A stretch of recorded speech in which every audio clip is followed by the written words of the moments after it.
Aneh tidak heran aku ngantuk berat sampai berhalusinasi.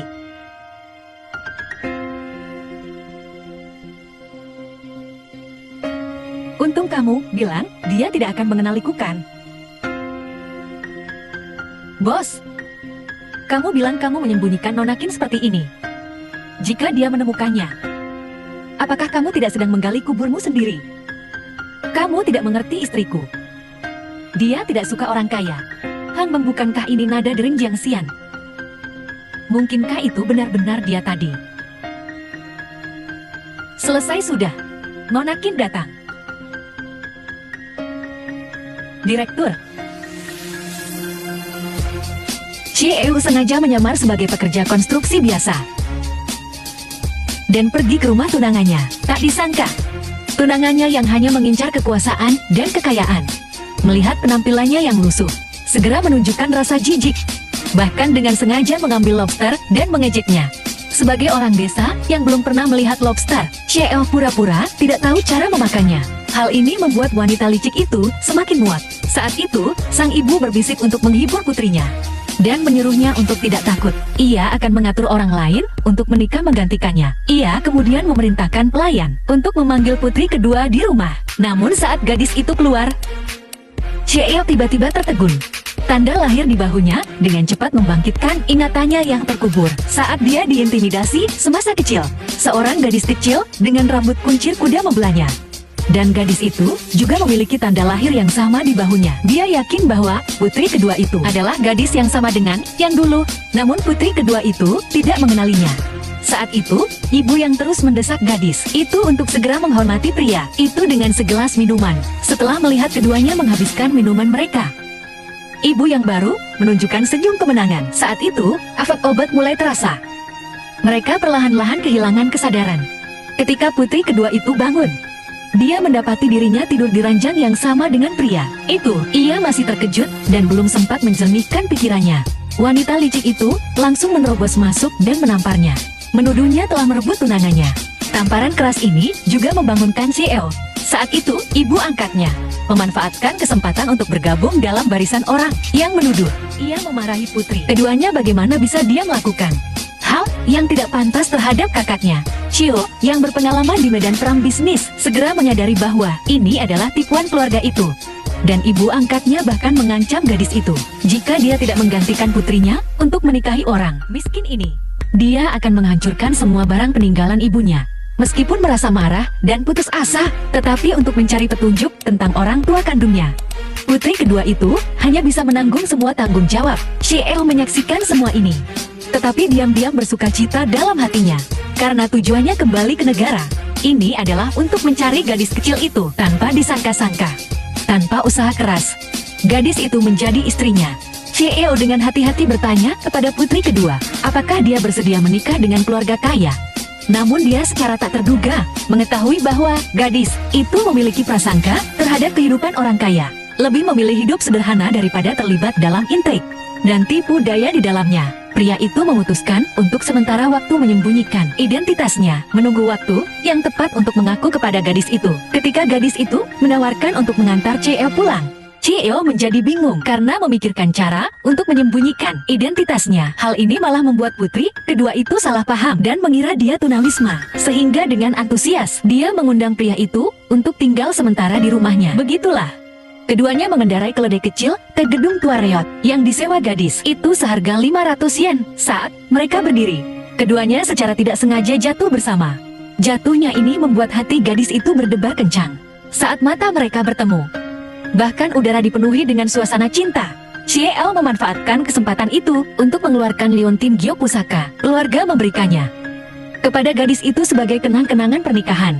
Dan dia menekankan bahwa ini adalah simbol bahwa dia telah menjadi kucu menantu keluarga Jiang. Gadis itu tiba-tiba merasa agak kanggung. Tetapi pria itu langsung mengalungkan liontin Gyo itu di leher gadis itu. Gadis itu dengan enggan menerima hadiah ini.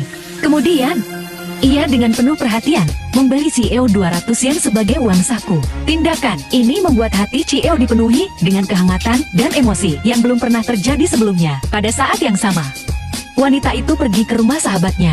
Ia dengan bersemangat menceritakan kabar baik tentang pernikahan kilatnya. Sahabatnya setelah mendengarnya juga merasa senang untuknya. Namun kemudian, dia menyadari bahwa pengantin pria itu terlihat sangat familiar. Saat itu, wanita itu menerima telepon dari Shin Jingyu. Dia memintanya untuk datang ke reuni teman sekelas malam ini. Dan bahkan menggunakan barang peninggalan ibunya untuk mengancamnya. Tujuannya adalah agar semua teman sekelas tahu bahwa dia telah menikah dengan seorang pria miskin.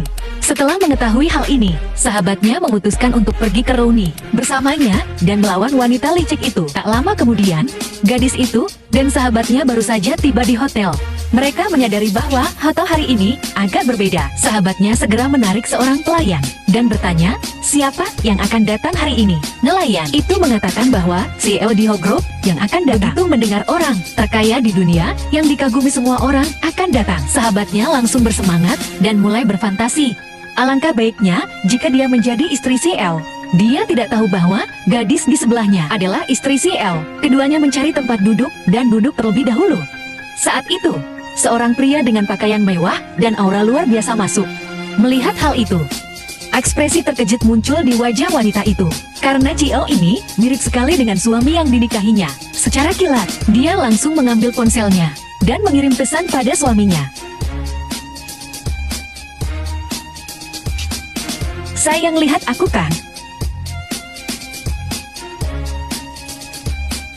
Kamu lagi ngapain? Di Hotel Oneho. Kita naik dulu.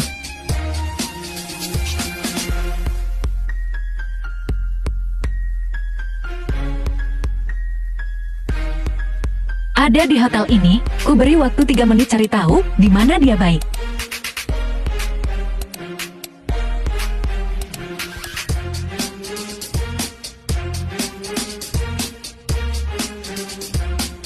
Tuan Mudadu, ku dengar perusahaanmu baru-baru ini mendapatkan investasi dari Ho Group dan akan segera go public. Kalau begitu nanti, tolong beri perhatian lebih pada kami, teman-teman lamamu ini. Tenang saja, Tuan Mudadu. Kau bisa sesukses ini. Pasti yang paling iri itu Kim Yao. Kan kita semua teman di sini. Jujur saja, Kim Yao ini diam-diam pernah berlutut dan memeluk kakimu. Menangis dan memohon untuk balikan tidak. Shanghai Chen Qiang. Apa yang kau bicarakan? Mulut anjing tidak akan pernah bisa mengeluarkan gading gajah.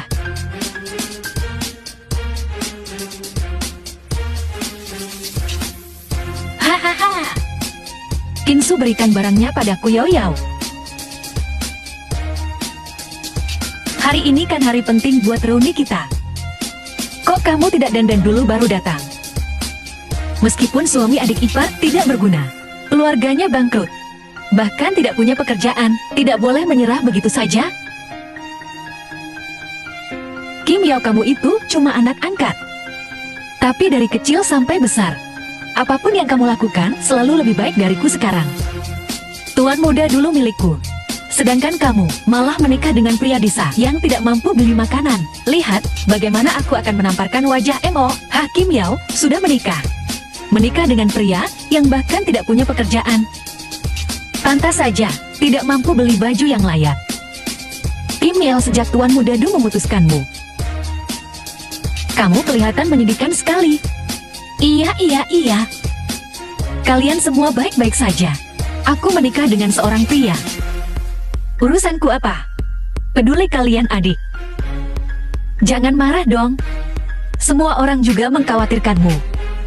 Aku tidak punya waktu untuk main drama dengan kalian. Berikan barangku. Aku akan segera pergi. Aku juga tidak mau bersama dengan kalian.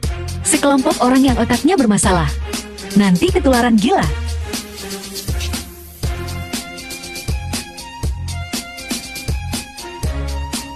Shangling, kamu sakit jiwa ya? Melakukan tindakan licik seperti ini. Ini kan Gyupes kualitas terbaik. Yao, kok kamu bisa punya barang ini? Coba aku lihat. Aduh, aku cuma mau lihat-lihat saja. Kenapa kamu gugup begitu? Ya Tuhan, jangan bilang ini hasil kurianmu lagi. Lihat saja dari dulu sampai sekarang. Tanganmu itu tidak pernah bersih. Di rumah barang-barang sering hilang. Sudah bertahun-tahun. Kok kamu masih belum bisa menghilangkan kebiasaan buruk itu? Kim So, jangan bicara sembarangan. Yao Yao tidak mungkin mencuri. Dia hanya difitnah olehmu. Jangan bersikap seenaknya di sini. Cit. Aku bicara jujur kok. Jangan karena kamu berteman baik dengan Yao Yao lalu kamu memfitnahku. Qin Yao itu cuma anak angkat keluarga Qin dan menikah dengan suami miskin. Mana mungkin dia mampu membeli giok sebagus ini? Menurutku Qin Su benar. Pasti dia mencurinya. Tidak disangka.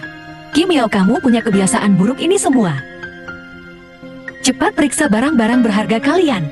Jangan sampai hilang. Kita semua cek sendiri. Repot banget.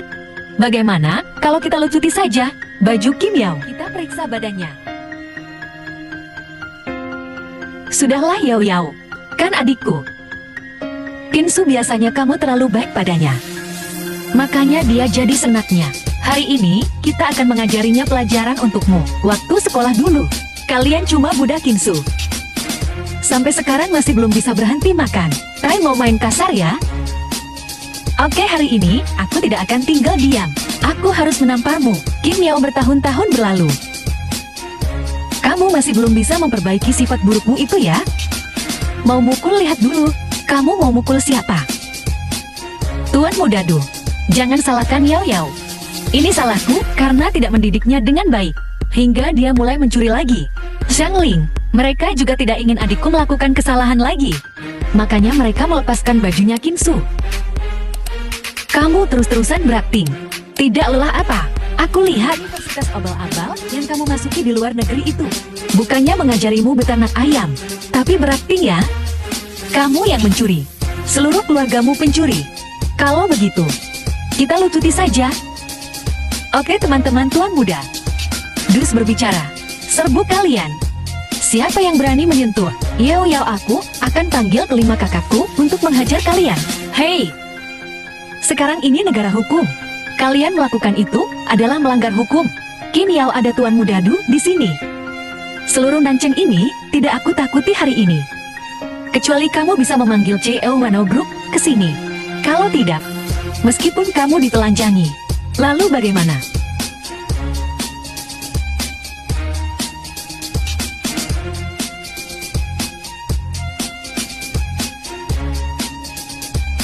Siapa yang memberi kalian keberanian Jiang Xian? Kenapa kamu di sini? Dengar ya, aku datang untuk wawancara kerja. Kamu tidak apa-apa. Aku tidak apa-apa. Kamu siapa berani? Beraninya membuat onar di tempat tuan mudaku. Perkenalkan, suami Kim Yao. Masih mau cari mati, coba aja. Adik ipar tenang dulu. Yao Yao sendiri yang tangannya kotor. Nyolong liontin. Oke ya, kita semua ngelakuin ini buat nyegah barang berharga hilang. Makanya kita periksa badannya. Liontin giok yang aku kasih buat Yao Yao, kok ada di tangan kamu? Apa liontin giok ini punya kamu? Kamu aja makan aja susah. Mana mungkin punya liontin giok semahal ini? Jangan-jangan kalian berdua nyolong barang ya? Aduh, maaf. Maaf, salahku. Salahku, aku yang enggak bisa didik Yao Yao dengan baik. Baru sehari aja udah ngajak kamu jadi nakal. Kamu berani fitnah Kim Yao lagi. Aku bakal suruh orang jahit mulut kamu.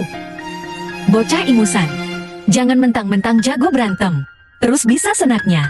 Ini oneho, aku tamu VIP di sini. Kamu berani bikin onar di sini, ngancam cewekku. Kamu sanggup tanggung jawabnya. Yang bikin onar itu kamu. Du Sitem, kamu jangan putar balik fakta. Nuduh orang sembarangan. Aku kasih tahu kamu ya, ini Onehose, tempatnya orang-orang kaya. Sedangkan orang miskin kayak kalian cuma pantas buat digusur dari.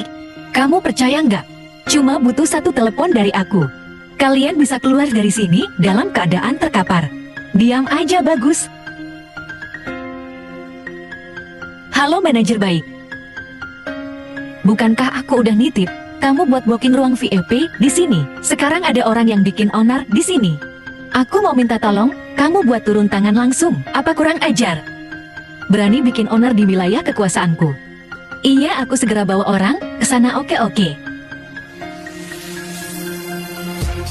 Bocah, dengar nggak? Manajer bayi bakal datang sendiri. Bentar lagi kamu tamat jadi. Depan pintu ruang pesta. Periksa undangan setiap orang dengan teliti. Ngerti-ngerti.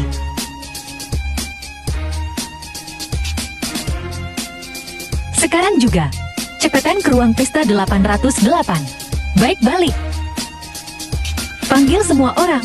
Sekarang juga ikut aku ke ruang pesta 808, ayo. Sok jagoan banget sih. Biar aku lihat kamu beneran nelpon apa enggak. Jiangxia Duzitang, sekarang kaya raya.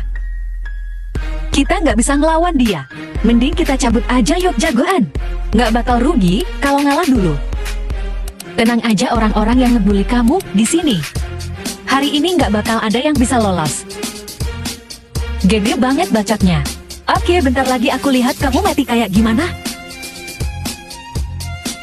Bajingan mana yang udah bosan hidup? Berani bikin owner di wilayah kekuasaanku. Manajer baik. Datang tepat waktu. Bocah ini nyelonong masuk terus mukulin orang. Beberapa anak buahku. Semuanya dipukulin sama dia sampai luka-luka. Bocah bau, kamu tahu ini di mana nggak? Ini Oneho, wilayah kekuasaanku. Kamu berani mukulin orang di wilayah kekuasaanku. Kamu udah bosan hidup. Orang-orang. Syarat bocah ini keluar buat aku hajar dia sampai kapok. Bikin dia ingat seumur hidup. Kita lihat siapa yang berani. Siapa yang berani sentuh laki-laki gue? Laki-laki gue? Nih bocah beneran nganggap aku suaminya. Kamu lumayan cantik sih. Kalau kamu mau aku lepasin dia, boleh juga ikut aku. Aku bakal lepasin dia. Soal kalian melawan Tuan Mudadu. Aku yang bakal bersin gimana? Kamu berani sentuh cewekku. Kamu udah bosan hidup sok jagoan banget sih. Asisten Jiang. Kok kamu di sini? Kok aku di sini? Kamu dipecat ah? Kenapa? Waktu rapat. Aku sudah bilang belum sih? Pelanggan itu apa? Ayo jawab Tuhan. Iya kan kamu sudah tahu. Kenapa masih tanya? Kamu mau menguliti Tuhan? Aku tidak akan memecatmu. Asisten Jiang. Dia itu cuma orang udik, tukang bikin onar. Anda tidak tahu Pak. Dia tidak hanya melukai orangnya Tuan Mudadu, tapi juga mencuri barangnya. Tuan Mudadu itu mitra Wan Ngao kita loh. Baikan apaan? Otakmu bego ya? Hah, mencuri? Asisten Jiang. Anda lihat kualitas giok ini. Orang kaya mereka berdua ini mana mungkin mampu beli. Pasti curian.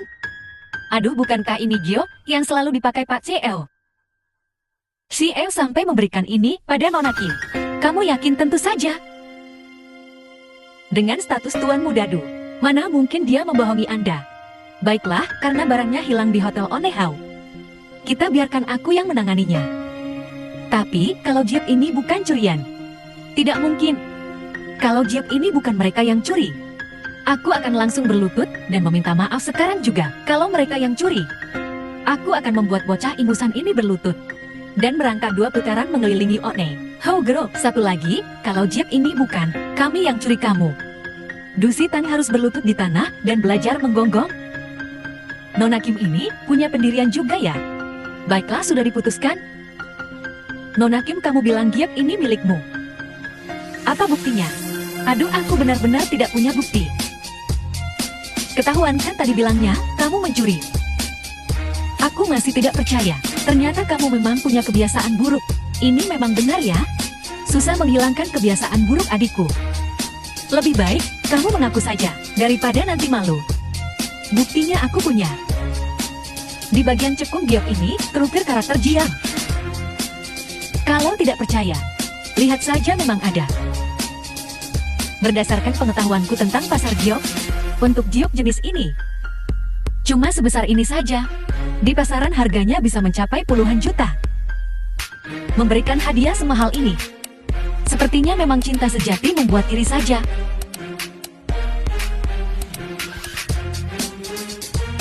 Mahal sekali ya. Pusaka keluarga cocok untukmu. Tidak mungkin ini. Tidak mungkin, Jiang Xian itu cuma orang miskin. Mana mungkin dia mampu membeli giok semahal ini? Duzitang ya kan? Kamu meragukanku. Bukan asisten Jiang. Kamu salah paham. Jadi maksud Tuanmu Dadu, dia mau mengingkari janjinya cukup. Oneho Group, kami sangat tidak suka bekerja sama dengan mitra yang tidak bisa memegang janjinya. Seperti ini, kalau begitu. Kerjasama yang kita bicarakan sebelumnya. Lebih baik kita batalkan saja. Jangan. Aku berlutut.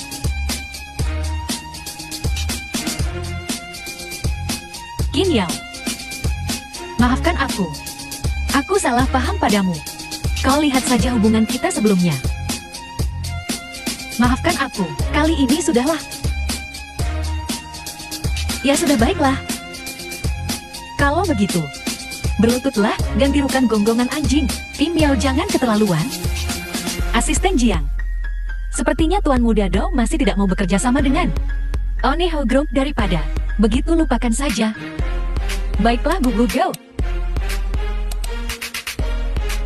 Ini sungguhan. Si brengsek Du Siteng berlutut dan belajar menggonggong. Asisten Jiang. Aku ada urusan. Aku duluan ya, maaf ganggu acara kalian. Sebagai permintaan maaf, ruangan ini akan digratiskan untuk kalian semua. Silakan dinikmati. Gimana keren kan aksinya? Jiang Xian, kamu sebenarnya kamu. Saya dan asisten Jiang tidak bisa dibilang kenal. Hanya bertemu sekilas. Betul. Ya. Bertemu sekilas. Dianggap kenalan. Nona Qin, manajer hotel kami, memiliki kualitas yang sangat buruk. Sungguh sangat menyesal. Saya sekali lagi dengan tulus meminta maaf kepada Anda. Maaf, tidak apa-apa. Terima kasih, asisten Jiang. Kalau begitu, silakan dinikmati. Saya permisi dulu. Wow, benar-benar pantas menjadi asisten presiden grup Marriott. Sangat tampan.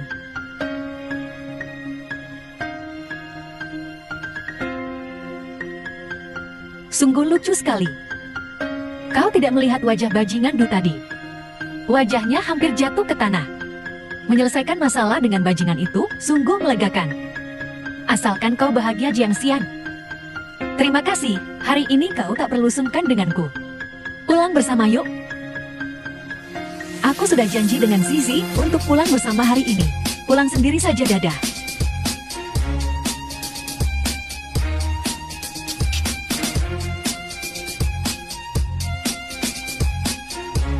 Bos wanita cantik itu sudah pergi jauh. Percuma dilihat terus. Tolong cari tahu di mana Kim Yao bekerja. Oh, aku tahu pertanyaan ini. Novel CEO overbearing. Bukankah seharusnya menjadi CEO yang overbearing? Selanjutnya, kau akan berkata dalam 3 menit. Aku ingin mendapatkan semua informasi kontaknya. Hei bos, aku sudah menemukannya. Nona Qin bekerja di perusahaan kita. Di Departemen Desain. Departemen Desain perusahaan. Kebetulan sekali.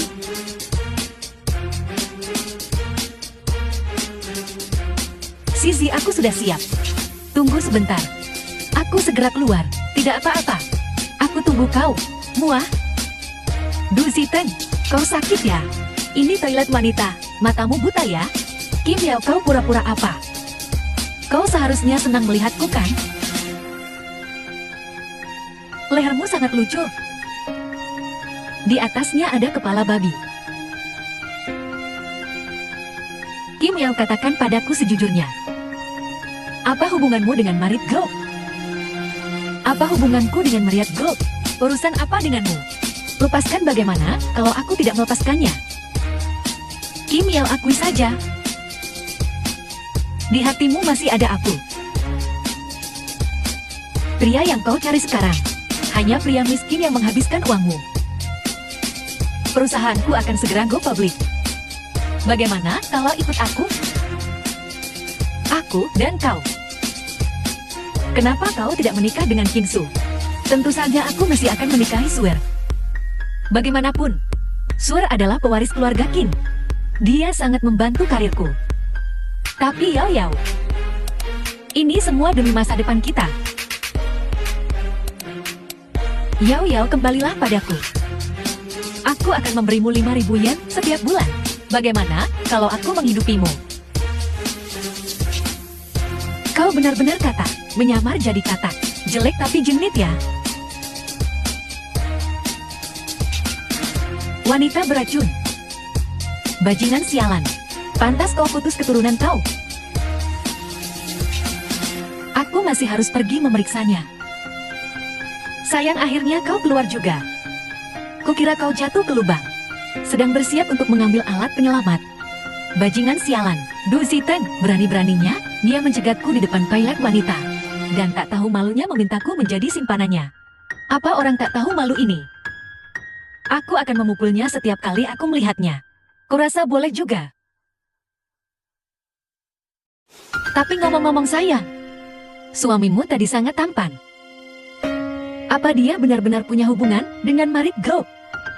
Sepertinya asisten khusus si Jiang itu. Sepertinya dia agak berbeda padanya. Hanya kebetulan. Keluarga Jiang bangkrut lebih dari 10 tahun yang lalu. Dia masih belum mendapatkan pekerjaan sampai sekarang dengan keahliannya. Mencari pekerjaan bukanlah hal yang sulit. Bagaimana kalau begini saja? Aku akan bicara dengan kakakku. Biarkan dia bekerja sebagai satpam di grup Oneho. Dengan begitu, kalian berdua bisa pergi dan pulang kerja bersama. Bukankah itu sempurna? Benarkah boleh? Kudengar tunjangan di grup Oneho cukup bagus. Kalau begitu, aku benar-benar sangat senang. Serahkan padaku. Pulanglah lebih awal besok. Aku masih harus bekerja, sayang. Hari ini, kamu sebaiknya pulang ke rumahmu sendiri. Barusan gebetanku ngajak nonton film. Kamu melupakan teman saat melihat wanita cantik. Aduh, ini pertama kalinya dia ngajakku nonton film Han-PH. Kupikir dia sehebat apa. Seseorang yang bahkan, seorang pria cantik yang bahkan tidak bisa mendapatkan pekerjaan. Berani-beraninya bersaing denganku. Kim Yao, aku tidak akan membiarkanmu lepas dari genggamanku. Bahkan jika kamu adalah sepatu rusak yang tidak kuinginkan lagi, aku juga tidak akan membiarkanmu bersama orang lain. Jiang Xian. Sudah lama sekali. Kenapa kamu belum pulang? Jangan bilang Jiang Xian tersesatkan.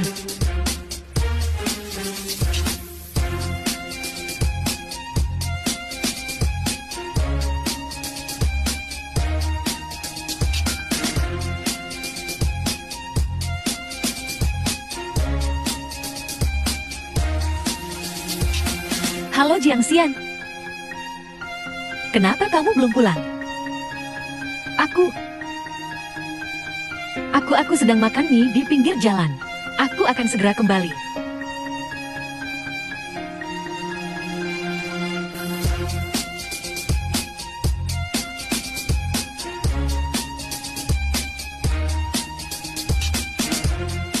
Bisa-bisanya tidur di sini seperti anak kecil.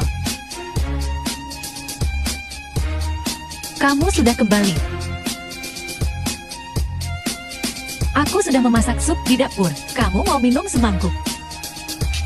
Salah sepertinya, kamu sudah makan. Aku makan mie kering.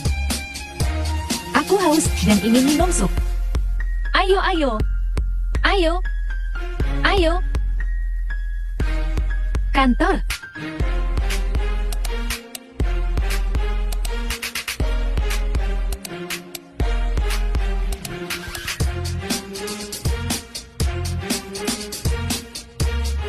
Cukup, anak.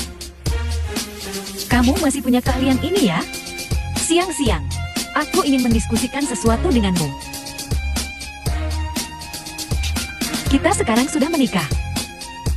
Melakukan apapun butuh uang. Tidak punya pekerjaan itu tidak boleh. Jadi aku meminta Zizi untuk mencarikanmu pekerjaan yang lumayan. Pekerjaan apa? Kudengar di grup Onehose. Menjadi satpam.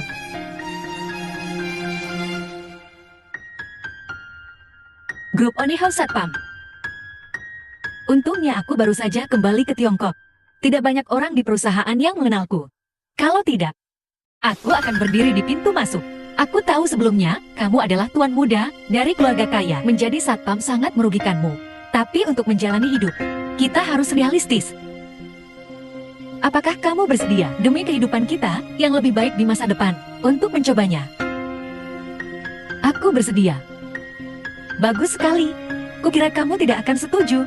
Tak disangka, kamu benar-benar setuju. Aku akan segera memberitahu kabar baik ini kepada Zizi.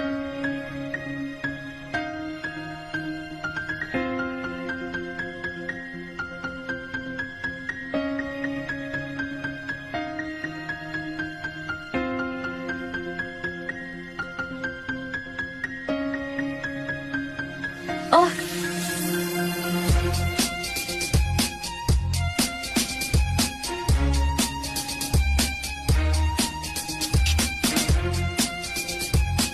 cewek itu gila.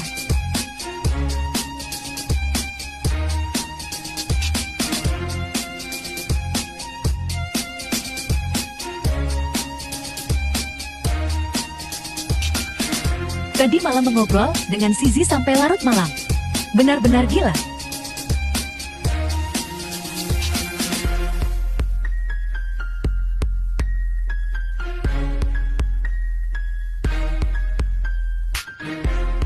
Hari-hari memiliki istri ini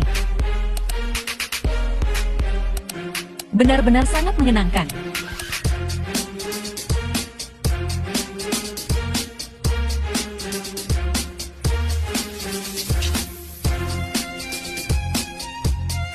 Halo JL, aku sudah sampai. Kamu bisa turun kapan saja. Kamu sudah bawa sarapan? Tentu saja sudah.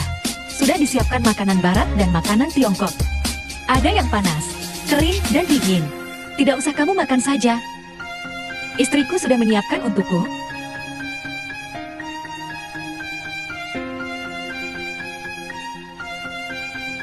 Lalu, kenapa kamu masih bertanya langsung datang ke kantor saya saja? Hambang tidak bisa.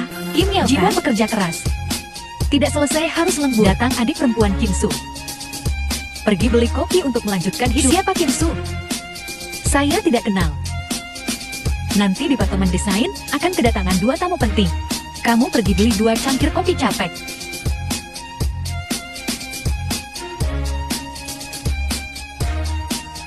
Tidak lelah, tapi takdir. Bos nenek tua baru saja menelpon saya. Beliau mengatakan, jika Anda tidak menjawab teleponnya, maka dia akan datang sendiri untuk menemuimu. Halo Kian. Apakah Anda ingin membalas telepon nenek akan segera tiba di Departemen Desain Grup? Bukankah Anda sudah menemukan bagus sekali? Kebetulan beritahu belum bertemu sejak kembali ke Tiongkok saat ini. Aku punya rencana sendiri baik. Jiang Xian.